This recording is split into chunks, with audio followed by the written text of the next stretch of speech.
అంతఃపరీక్ష. You're examining yourself. నేను నీవు దేవుని వాక్యం అనే అర్థంలో చూసుకుంటున్నావు.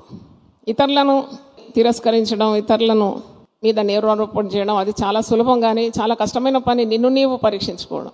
టు ఇంట్రాస్పెక్ట్ యువర్ సెల్ఫ్ అంటే నిన్ను నీవు దేవుని సన్నిధిలో కూర్చొని నీ అవకతవకలన్నీ వాక్యం ద్వారా దేవుడు ఎత్తి చూపెడుతుంటే దాన్ని మరి నువ్వు అంగీకరించి గైకొని వాక్యానుసారంగా ఉన్న జీవితంలోకి రావడం అది చాలా గొప్పది. పశ్చాత్తాపమైన హృదయంతో దేవుని సహాయం అడగాలి.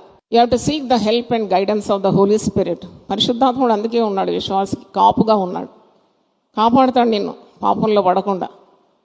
పడి నువ్వు పశ్చాత్తమైన హృదయంతో తిరిగి ఆయన తట్టు చూసినా నీకు సహాయపడతాడు, తిరిగి నిలబెడతాడు నిన్ను. కాబట్టి పరిశుద్ధాత్మ సహాయం కోరి నీవు పాపాన్ని త్యజించి పరిశుద్ధమైన మార్గంలోకే తిరిగి రావాలి. అంటే మానుకోవద్దు, వెనకంజ వేయొద్దు, ముందుకే వెళ్ళాలి.